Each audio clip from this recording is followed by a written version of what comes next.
चलिए आज बात करते हैं कुछ टाइम टेबल आने के बाद क्या प्लान होना चाहिए बोर्ड एग्जाम के लिए। तो पहला मैटर ये है कि आपके पास भी टाइम टेबल आ गया होगा 2024 का 10th बोर्ड के एग्जाम का। जो 10th बोर्ड का एग्जाम देने वाले हैं 24 में, ये उनके लिए मैं आज आया हूं सामने। तो 21 फरवरी में स्टार्ट हो रहा है, 21 to 2024 को हिंदी है, 26 को इंग्लिश है, 2 मार्च को साइंस है, 7 मार्च को सोशल साइंस है, 11 को मैथ है। मीन्स लास्ट पेपर कौन है? मैथ है। तो अगर मैं बात करूं कि यहां से क्या कर सकते हैं, तो यहां से बहुत कुछ कर सकते हैं। जैसे and is fine, everything is fine, अंत भला तो सब भला। यहां से आपका टाइम टेबल थोड़ा चेंज होना चाहिए। पहली बात है क्या, स्कूल को मिनिमाइज कर दीजिए, यानी स्कूल जाने का कोई भी प्रॉफिट नहीं होने वाला है। ये सब बकवास बातें हैं कि अटेंडेंस पे मार्क्स मिलता है, ये सब चीजें फेक है। ये बच्चों को डराने के लिए, या मैं बोलूं तो स्कूल मैनेजमेंट में मैं भी हूं, इसलिए ये बातें नहीं बोल सकता हूं, लेकिन फिर भी आपको ये सजेशन दे रहा हूं कि 20 मार्क्स आपके अटेंडेंस से कुछ लेना देना नहीं है। क्योंकि बहुत सारे स्टूडेंट ऐसे हैं जो स्कूल नहीं जाते हैं, एडमिशन का चल रहा है, उनको भी 20 दिया जाएगा अगर प्री बोर्ड में अच्छा मार्क्स लाते हैं तो। यानी ये मैसेज मिल जाए मैनेजमेंट को कि ये बोर्ड एग्जाम में 90+ जा सकते हैं, तो उनको 20 देने में कोई भी प्रॉब्लम नहीं है। इसलिए आपका impression pre board exam clear कर देगा। और आप नहीं स्कूल गए हैं कभी, तब और स्कूल गए होंगे तो टीचर लोगों को पहचानते होंगे बाय फेस और बाय आपके नॉलेज, इसलिए उसके अकॉर्डिंग मार्क्स दे देंगे। और कोई खराब लड़का होगा, बहुत खराब लड़का होगा, तो उसको 18 दिया जाता है। 18 से बिलो मार्क्स किसी को नहीं दिया जाता है, किसी भी स्टूडेंट को, जब तक कि वो उस टीचर के साथ मिसबिहेव या उस मैनेजमेंट के साथ कुछ लफड़ा ना किया हो। खराब स्थिति होगी तो 19, 2 पेपर 90, 1 पेपर 20, 1 पेपर 18, ऐसे करके आपको 19 ऐसे करके दे सकता है। लेकिन मेरा मानना है क्या है, मैं श्योर हूं आपको कि 100 में 95, 94+ ही जाएगा, ये श्योर रहिएगा। खूब खराब होगा तब 90 होगा, यानी आप बहुत मिसबिहेव किए होंगे टीचर के साथ या मैनेजमेंट के साथ, तब आपका 90 जाएगा, अदरवाइज 90+ ही जाता है, ये श्योर रहिए। आपका एग्जाम प्री बोर्ड कैसा भी जाए, आपका मार्क्स 90 ही जाएगा, 90 से बिलो नहीं जा सकता, 90+ ही लोग देते हैं। कोई भी स्कूल नहीं चाहता है कि मेरे बच्चे का रिजल्ट खराब हो, वो अपने तरफ से पूरी कोशिश करता है कि इसको स्कोर कराए। आप बोर्ड में क्या करते हैं, डिपेंड आप पर करता है। इसलिए अगर एग्जाम का ये डर है ये स्कूल का कि हमको 90 नहीं देगा 2020 वाले में, 100 मार्क्स पे हमको मार्क्स नहीं देगा, तो आप बेवकूफ हैं, आपको 90+ एनी हाउ देगा, इसमें कोई इफ बट नहीं है। और अच्छे हैं, बहुत अच्छे हैं तो 100 देगा, एवरेज हैं तो 95 देगा, बहुत खराब है तो 90 देगा। यही रेंज दिया जाता है स्कूल में, यानी आप 90 से बिलो नहीं जाइएगा। आप कैसे भी हो, फेस बाय फेस कैसे हो, बाय करेक्टर कैसे हो, बाय नॉलेज कैसे हो, बाय बॉडी कैसे हैं, इससे कोई फर्क नहीं पड़ता है, 90 देगा मिनिमम, आप स्कूल जाए या ना जाए। अब यहां से स्कूल जाने का कोई मतलब नहीं होता है, आप जितना ज्यादा हो सके सेल्फ स्टडी कीजिए। और सेल्फ स्टडी मेरा एक अनुमान है, आपके लिए सजेशन है कि दिन में मैथ बनाइए, रात को पावर यूज कीजिए सोशल साइंस, इंग्लिश, इस सब पेपर के लिए। लेकिन मेरा मानना है कि हिंदी पेपर जो है उसको टाइम अभी देना बेवकूफी है। वो सवाल गेस्ट पेपर आया होगा, ऐसा नहीं कि उस सवाल को कमीशन देता है, इसलिए मैं बार बार उस सवाल का नाम लेता हूं।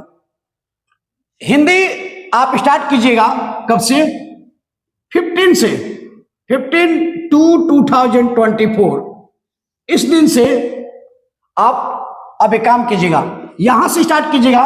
अब जो एग्जाम सामने रहेगा उसी को पढ़ना है। 15 फरवरी तक जितना पढ़ना है, 15 फरवरी तक आपको जो पढ़ना है पढ़िए, जो सब्जेक्ट पीछे है आगे है सब देख लीजिए। लेकिन 15 फरवरी से क्या करना है, जो सामने पेपर रहेगा उसी को पढ़ेंगे रात दिन, जितना देर सिटिंग बैठना है पढ़ने, उतना सिटिंग में बस वही पढ़ेंगे। यानी 15 से, यानी 15, 16, 17, 18, 19, 20, ये 6 डेज में आप 100 में 90 प्लस जा सकते हैं फिजिक्स में। तो 100 मार्क्स का एग्जाम होता नहीं है तो क्या लेगा 80 प्लस, 80 मार्क्स का एग्जाम होगा, आप 70 प्लस जा सकते हैं आसानी से। पहले कभी आपने हिंदी पढ़ा है या नहीं देखा है या नहीं देखा है, उससे कोई मतलब नहीं। आप अगर ये 6 डेज रात दिन एक करते हैं तो आप 20 प्लस जा सकते हैं हिंदी में, सिर्फ उस सवाल के पढ़कर। और एनसीईआरटी का हिंदी का बुक रख लीजिए पास में। ये मेरा अपना एक्सपीरियंस है, 100% लड़कों ने ऐसा किया है। जो भी मेरे कांटेक्ट कर रहे हैं वो लास्ट के 4-5 डेज में कभी हिंदी नहीं पढ़े, ये लास्ट के इस टाइम में ये फिनिश करके ला दिए क्या 95 प्लस, स्कूल का 20 प्लस करके 97, 98 लाए हैं हिंदी में। इसलिए हिंदी को हाई तबाह मचाने की कोई जरूरत नहीं है। आप 15 से 21 तक, 21 को 8 बजे तक आप सिर्फ और सिर्फ हिंदी पढ़ेंगे। अगर आपने कभी हिंदी को नहीं टच किया है तो, अगर आपने हिंदी टच किया है तो 90, 20, 21 ये 3 डेज में आप स्कोर कर सकते हैं 100 में 100। अब देखिए 21 को आएंगे एग्जाम देकर तो रिलैक्स करने के लिए सो जाएंगे, और सोने के बाद जब उठेंगे तो उस दिन से लेकर 26 को मॉर्निंग में 8 बजे तक अगर सेंटर आपसे 20 किलोमीटर के डिस्टेंस में है तो, अगर 20 किलोमीटर डिस्टेंस में नहीं है तो 6 बजे तक, 6 o'clock तक मीन्स, यानी 26 को सुबह 8 बजे तक आप इंग्लिश पढ़िए। कब से 21 को शाम को, यानी कहने का मतलब क्या, 21 को शाम को 7 बजे बैठिए, 7 PM से लेकर आप जब तक बैठते हैं। और 26 को अगर 20 किलोमीटर के अंदर में आपका एग्जाम सेंटर है तो 8 तक कोशिश कीजिए, 7 तक, 7 AM तक, क्योंकि ट्रैफिक का मैटर है, कहीं उलझ सकते हैं, इसे 7 o'clock में घर से निकल जाना होगा। 7 AM तक सिर्फ और सिर्फ इंग्लिश पढ़िए। और 26 को एग्जाम देने के आने के बाद सो जाइए, शाम को फिर उठिए, फिर 7 PM से लेकर कब तक 2 मार्च सुबह 7 AM तक सिर्फ क्या पढ़ना है, साइंस। बीच में कोई भी पेपर नहीं डालना है, सिर्फ और सिर्फ साइंस पढ़ना है। हम बताएंगे कि कैसे पढ़ना, एक दिन का टाइम टेबल कैसे होना चाहिए। 7 AM तक पढ़ेंगे क्या, साइंस। और 7 को जब आएंगे एग्जाम देकर तो सोएंगे और यहां से लग जाएंगे, सोने को मिनिमाइज करेंगे, लगातार 11 तक सिर्फ और सिर्फ मैथ पढ़ना है। वो भी क्या, पहले से जो पढ़े हुए टॉपिक को उसको रिवीजन। ऐसा कोई टॉपिक मत रखिएगा कि एग्जाम में जो गैप मिलेगा उसमें उसको पढ़कर स्कोर कर लेंगे, आप बेवकूफी बड़ा ये कदम होगा आपका। क्योंकि ऐसा कभी नहीं हो सकता है कि कोई न्यू टॉपिक पढ़कर आप गैपिंग में स्कोर करें, ये बेवकूफी बड़ा कदम होगा, एग्जाम में क्वेश्चन छूट जाएगा। वो मेरा एक आपके सेशन है कि इस गैपिंग में कोई न्यू टॉपिक नहीं पढ़िए, आप पहले ही पढ़ लीजिए, आप पहले ही हर टॉपिक को पढ़ लीजिए। उस गैपिंग में बस उसी टॉपिक को पढ़े हैं जो पहले से पढ़े हैं, और उसी नोट्स को पढ़ेंगे जो पहले से पढ़े हैं। और मेरा एक और सजेशन रहेगा, उसी रूम में पढ़ेंगे जो पहले से पढ़े हैं। ये भी फर्क पड़ता है, आप माने या ना माने। पढ़ते समय आप जो सोचिएगा सब्जेक्ट से हटकर, वो क्वेश्चन जब एग्जाम में आएगा तो वही टॉपिक आपके माइंड में आएगा जो आप उस समय पढ़ते समय सोच रहे थे। इसलिए पढ़ते समय जो पढ़ रहे उसी के बारे में सोचिए, ताकि वही दिमाग में आएगा जब एग्जाम सेंटर पर रहेंगे, एग्जाम हॉल में। तो पढ़ते समय उसी टॉपिक को सोचिए, अदर नहीं पढ़ रहे हैं और सोच रहे हैं कि और सपने में खोए हैं कि 99 प्लस ला देना है, 98 प्लस ला देना है, ये सब प्लान कर रहे हैं। नहीं, अब प्लान जो होगा बाद में होगा, अब पढ़िए उस समय। जब पढ़ना होगा, पढ़ाई से उठना होगा, तब ये सोचिएगा। जब घूमने फिर रहे हैं तो अपने इंटरेस्ट करें, उसमें सोचिए। इसलिए ये प्लान हुआ आपके एग्जाम का, यानी 15 फरवरी से आपको उसी सब्जेक्ट को पढ़ना है जो सामने एग्जाम है, बीच में कोई पेपर नहीं डालना है। अब बोले कि सर कि क्या होगा पढ़ाई का शेड्यूल, तो मेरा एक सजेशन है आपको कि आप, ये तो कहना टफ है कि नाइट में पढ़ा जाए कि डे में पढ़ा जाए, लेकिन मेरा एक सजेशन आपके लिए है कि आप एक काम कर सकते हैं। अगर रात को ज्यादा देर तक जगते हैं तो वो भी पढ़ाई कर सकते हैं। दिन में अगर पढ़ना चाहते हैं, रात को जल्दी सोना चाहते हैं, मॉर्निंग उठ के पढ़ना चाहते हैं, वो भी कर सकते हैं। डिपेंड करता है आप पर। ऐसा नहीं कि आप मॉर्निंग में उठ के पढ़िए या रात को ही पढ़िए, ऐसा कुछ नहीं है। आपको जब अच्छा लगे तब पढ़िए। तो मान लीजिए हम आपके लिए नॉर्मल बात कर रहे हैं, शाम को 7 PM में बैठते हैं पढ़ने के लिए, तो 7 to 10 PM एक शिफ्ट बैठिए, क्योंकि एग्जाम का टाइमिंग क्या होता है 3 आवर का। तो ये हैबिट डालिए अपने आप में कि हम 3 आवर बैठ सकते हैं। वहां जाके एग्जाम में इधर पैंट खींच रहे हैं, इधर पैंट खींच रहे हैं, इधर कपड़ा खींच रहे हैं, क्यों?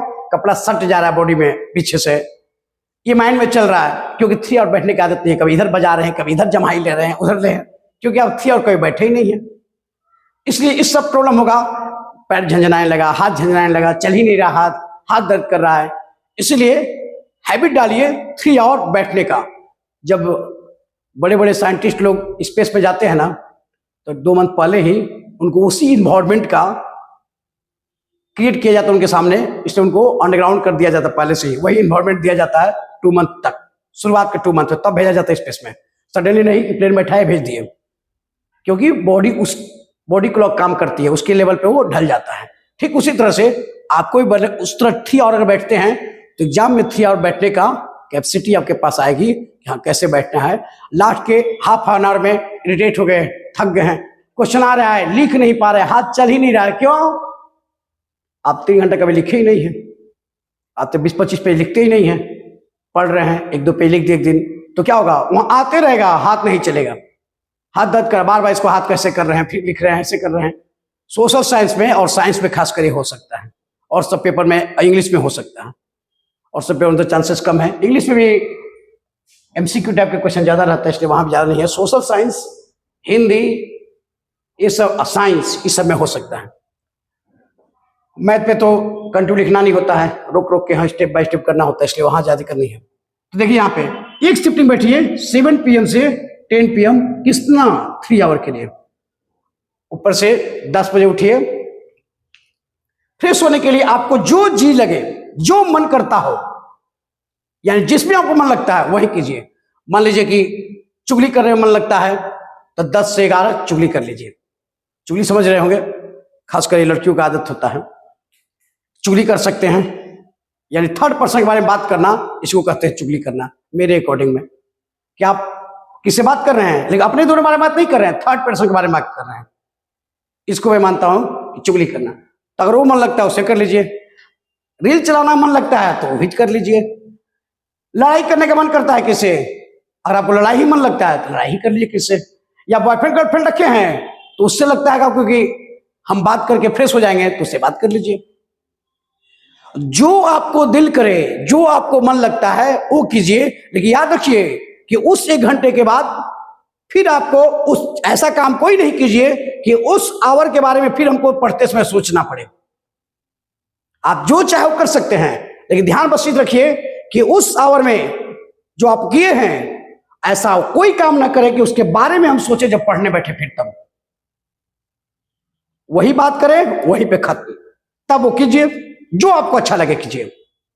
आपको गाना बजा के डांस करना अच्छा लगे वही डांस कीजिए, लहरिया कर बाइक चलाने का मन करे तो वही चलाइए। लेकिन याद रखिएगा, एक्सीडेंट किए, अगर उंगली टूट गया तो एग्जाम हॉल में ये सुप्रीम कोर्ट रोक लगा दिया कि बगल में कोई राइटर नहीं बैठा सकते हैं, आप ही को लिखना होगा, नहीं तो एग्जाम छोड़ दीजिए। इसलिए लहरिया कर चलाने के चक्कर मत रहिए, और कोई भी कर सकते हैं काम, यानी ऐसा कोई काम नहीं करें जिससे फिजिकली हरासमेंट हो जाए या कोई पार्ट वोट एक्सीडेंट कर जाए, या कोई ऐसा काम नहीं करें जब हम पढ़े तो उसी के बारे में सोचे, यानी किसी का मार के सर फाड़ दिए हम उस आवर में। अब पढ़ने बैठे सोच रहे थाना आएगा, पुलिस आएगा, कहीं अरेस्ट ना हो जाए, एग्जाम के पहले जेल में चले जाए। इससे वो काम नहीं किया। हम कहे कि जो करना हो कीजिए, इसका मतलब ये नहीं कि जमा के सर फाड़ दीजिए और उसके लिए सोचते रहिए 3 घंटा तो अब क्या होगा, पुलिस आएगी क्या होगा, हम भी धराएंगे, मम्मी पापा धराएंगे। इसलिए वो काम नहीं कीजिए। जो आपको मन लगे, माइंड फ्रेश हो जाए, वो कीजिए।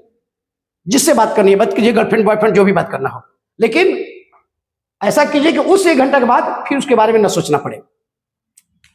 अब यहां देखिए 10 PM to 11 PM वही जो करना है कीजिए, जो खाना हो पीना हो, लेकिन रात का खाना थोड़ा कम कीजिए। फिर 11 PM में बैठिए, 11 से 3 और जोड़ लीजिए तो क्या जोड़िएगा, 2 AM हो जाएगा। सही है। यहां पे जो पेपर है, अब मैटर है कि सर 7 to 10 में क्या पढ़ें 3 आवर में, तो मेरा मानना है कि आप साइंस भी पढ़ सकते हैं, इंग्लिश भी पढ़ सकते हैं, आपको जो लगे वो कीजिए। अभी करंट बता रहे हैं कि अभी के डेट में, आज के डेट में क्या करना हो, लेकिन 15 के डेट में जब बात होगी तो यहां पे क्या पढ़ेंगे, सिर्फ और सिर्फ हिंदी। जो पेपर सामने रहेगा वही पढ़ेंगे। तो हम अगर उस बात करें तो 7 PM हिंदी ही पढ़ना है। 10 to PM यानी जो पेपर रहेगा उसके सामने एक शिफ्टे बैठिए, अब क्या पढ़ना है आप डिसाइड कर लीजिए। ऐसा कोई लिस्ट नहीं है, ऐसा कोई भी एक्सपीरियंस किसी के पास नहीं है कि कौन पेपर कब पढ़ा जाए। हाँ, बूढ़े आदमी से लोग से पूछिएगा तो बोलेंगे कि मॉर्निंग में पढ़ा जाता है, याद करने वाला चीज है। 2 बजे रात को उठ के, 3 बजे रात को उठ के पढ़ो मॉर्निंग में, उसको मॉर्निंग कहता है लोग।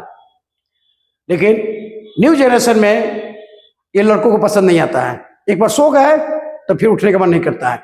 इसीलिए सोने से पहले ही आप 4 बजे पढ़ा लीजिए, अच्छा एक बार सो जाइए, 9-10 से उठिए। ये मेरा अपना लॉजिक है कि अब 4 बजे 5 बजे 6 बजे तक पढ़ लेंगे हम, उसके बाद सो जाएंगे। लेकिन हमसे कोई कहे कि 2 बजे उठ के पढ़ने के लिए, तो हमसे नहीं होगा। माइंड फ्रेश होने के, नींद को हटाने के लिए 2-3 घंटा लग जाएगा, फिर तरह सो जाएंगे हम। इसीलिए इस चीज को हम सपोर्ट नहीं करते हैं। मेरा मानना है कि आप अर्ली मॉर्निंग उठकर पढ़ के याद होता है, ये सब बकवास बातें हैं, मुझे नहीं लगता कि अच्छी बातें हैं। ये होता है ऐसा नहीं है। जब कंसंट्रेशन बनेगा आपका, जब आपका माइंड कंसंट्रेट होगा, जब आप पर प्रेशर रहेगा, डर रहेगा, तो ऑटोमेटिक कंसंट्रेशन होगा बोर्ड एग्जाम का, इसलिए याद होगा। ऐसा नहीं कि मॉर्निंग में ही याद होगा। ठीक है।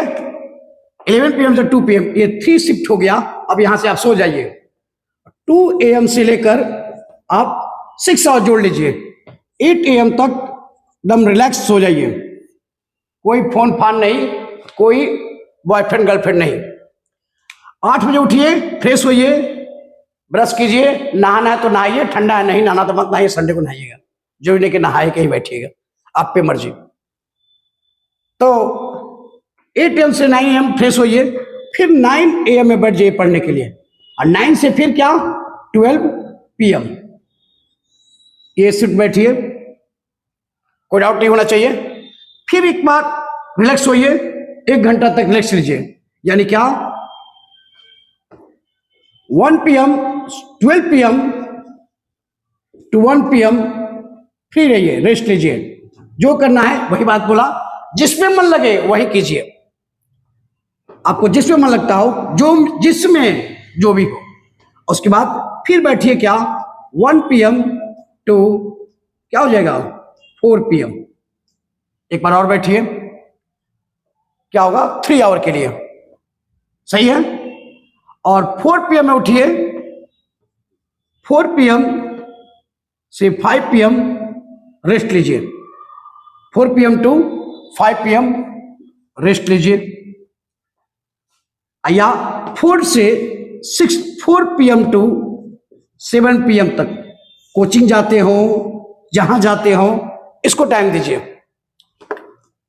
4 PM to 6 PM, 4 PM to 7 PM में आपको क्लासेस जो हैं, कोचिंग कर रहे हैं तो, या ऑनलाइन कर रहे हैं तो उसको पढ़िए, या सोशल साइंस हो या किसी का क्लास 1 जो सब्जेक्ट बचा हुआ है उसके बारे में पढ़ रहे हैं तो उससे 4 PM to 7 PM ये काम कीजिए।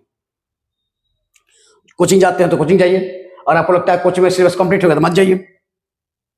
तो इसके यूटिलाइज कहाँ कीजिएगा, लिखने में कीजिए, कोई क्वेश्चन लीजिए लिखिए, कोई पेपर का ज्यादा लिखने की कोशिश कीजिए, कोई एक सेट के एग्जाम में दे दीजिए खुद ही अपने, जो पढ़े हैं एक सवाल को उठाइए, एक सेट का एग्जाम दे दीजिए 3 घंटा में, कर सकते हैं ना, कोई भी दीजिए। और कोचिंग जाते कोचिंग मानी, यानी आपके डिपेंड करता है इसको क्या करते हैं, आप कोचिंग में जाते हैं या इसके बदले में आप एक टेस्ट देते हैं खुद से, उस सवाल का गेस उठाइए दे दीजिए, यानी उसका क्वेश्चन बैंक उठाकर एक एग्जाम दे दीजिए। या आप ये कर सकते हैं कि 4 PM to 7 कोचिंग जा सकते हैं, या खुद से 4 PM to 7 PM को टॉपिक उठाकर लिखिए, ज्यादा लिख सकते हैं। फिर अपने आप में फिर आ जाइए कहाँ, 7 PM में यहाँ, यानी आपके 24 आवर में कितना हो जाता है, 3 hour plus 3 hour plus 3 hour plus 3 hour, ये 3 आवर नहीं है, ये स्लीपिंग मोड है, आप सो रहे हैं उस समय, तो सॉरी ये भी 3 आवर कहाँ, 10 to 11 रिलैक्स मोड में है, रेस्ट में है। ये 3 आवर, ये 3 आवर और ये 3 आवर, फिर क्या, ये 3 आवर, यानी कितने शिफ्ट बैठ रहे हैं, 4 शिफ्ट बैठ रहे हैं, 1 2 3 4, यानी 3 4 जा 12 आवर आप सेल्फ स्टडी कर रहे हैं। ये 12 आवर सेल्फ स्टडी, अगर आज बात करें, आज 15 है, तो 16 से अगर आप स्टार्ट करते हैं, 16 दिसंबर से, तब भी आप अगर पहले से पढ़े हैं तो 90+ आसानी से जा सकते हैं, और पहले से नहीं पढ़े हैं यानी सिर्फ देखे हैं, ये 4 PM to 7 PM ऐड नहीं किया मैं, क्योंकि आप पर डिपेंड करता है, आप जो करना है कीजिए।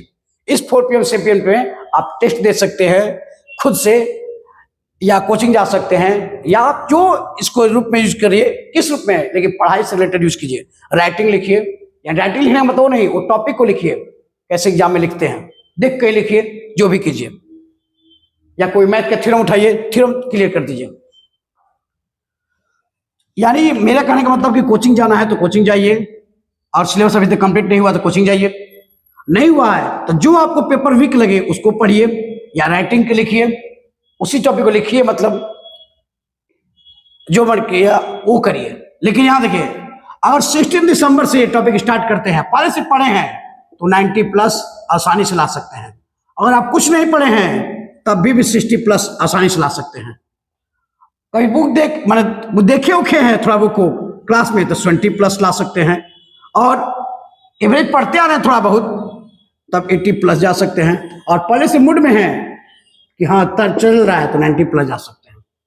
यानी ये आपको किसी भी हाल में 20+ लेके चल जाएगा। अगर आपको x + 2 2x करते होंगे तब भी आपको 60+ आ जाएगा। x + 2 अगर 2x करते होंगे तभी आपको 60+ आ जाएगा, और ये हार्ड लेवल करते हैं तो, क्योंकि मेहनत कभी बर्बाद नहीं जाता है, राइट डायरेक्शन में किया हुआ मेहनत हमेशा आपको सपोर्ट करेगा, कहीं ना कहीं साथ जरूर देगा। ठीक है, तो ये आपका टाइम टेबल। अब पानी ऊपर जा चुका है, पानी यहां नहीं है, ऊपर जा चुका है, आप डूब चुके हैं, और अंदर चले जाइएगा, यहां से निकलने का चांसेस है, और अब नहीं टाइम टेबल से वार किए तो आप डूब जाइएगा।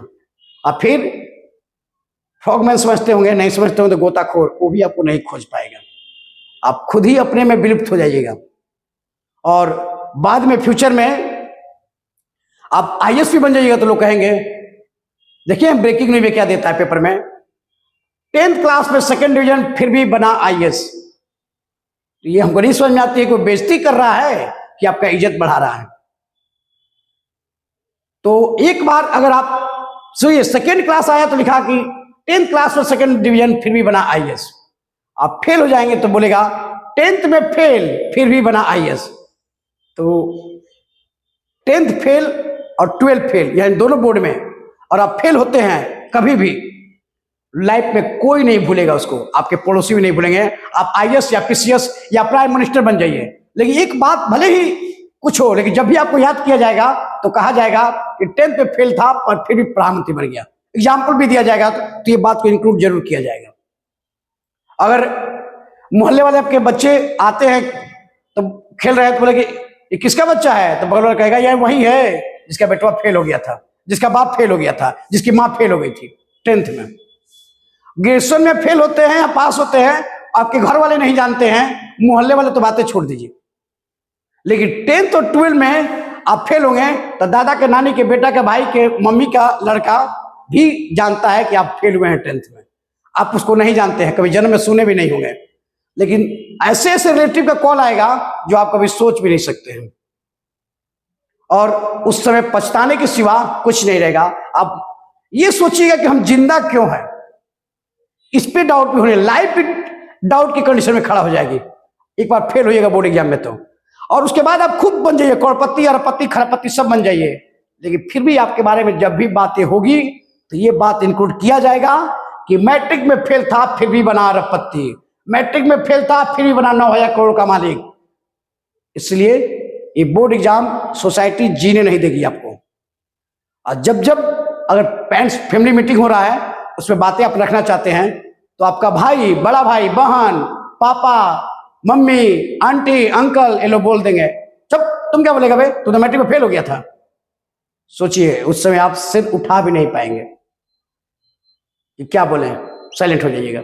इसीलिए आपको लगता है ना कि मैट्रिक कैरियर है, तो कैरियर ही नहीं, आपके कॉन्फिडेंस का बूस्टर है।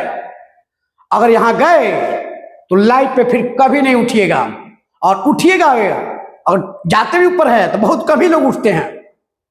1 लाख में एक आदमी उठता है जो मैट्रिक में फेल हो गया हो, वो 1 लाख में एक आदमी उठता है जो फिर टॉप ग्रेड पर कहीं गया हो। हर लोग नहीं उठते हैं, वो इस तरह चले जाते हैं नीचे ना, कॉन्फिडेंस इतना बटन पे चला जाता है कि दोबारा वो उठने को मौका ही नहीं देता उनको। वो बार बार खुद अपने आप से ही बोलते हैं, मैट्रिक पास तो 6 मार्क्स किए तब क्या कर सकते हैं। तो खोजने लगता है क्या, कोई कहीं सेटल हो जाए यार, चलो ठीक है जनरल कमीशन में चलते हैं, इसमें है उसमें है, जीने खाने का कोई रास्ता खोज लिया जाए। ये हालत हो जाएगा। इंडिया में 4 ग्रेड के जॉब होता है, A grade, B grade, C grade, D grade. आप A, B ग्रेड में कभी सोचबो नहीं कीजिएगा, और सोच भी लीजिएगा ना और आ भी गए तो मैं बोला कि 1 लाख में एक आदमी ऐसा करता होगा कि 10th में खराब रिजल्ट हुआ हो, आप फिर भी आ गया हो A ग्रेड के जॉब में। बहुत रेयर केस में वो ब्रेकिंग न्यूज बन जाता है। इसलिए मेरा आपसे रिक्वेस्ट है कि अब नहीं तो कभी नहीं, अपने आप को कमिटमेंट कीजिए और 24 आवर लग जाइए। कोई दोस्ती, कोई फ्रेंडशिप, कुछ नहीं, कोई काम नहीं आएगा जो आपको लगता है ना। हाँ, अगर बेशर्म है, पापा फेल, मम्मी फेल, दादी फेल, दादा फेल, खानदान में होते रहे हैं, तब तो कोई बात ही नहीं है। आप भी फेल, खानदान का नाम कंटिन्यू रखना चाहिए। दाग कैसे लगेगा कि परिवार में पास हो गया, ये इज्जत चला जाएगा, इसलिए तब तो कोई बात ही नहीं है। और नहीं तो स्थिति बहुत भयावह है। अब यहां से रात दिन एक कर दीजिए, कोई स्कूल जाने का कोई मैटर नहीं है, यहां से कुछ नहीं होता है। डायरेक्ट फिर बोर्ड एग्जाम में जाइएगा, कोई ज्यादा बोलेगा तो बोलेगा हेल्थ खराब है, या फी जमा कीजिए ना स्कूल को टाइम पर, आपको पूछता ही नहीं है स्कूल, टाइम पर फिर जमा कर दीजिए। स्कूल आपको कॉल करके पूछेगा नहीं क्यों आ रहे हो कि नहीं आ रहे हो। स्कूल इसलिए पूछता है कि आपने फी उसका जमा नहीं किया होगा।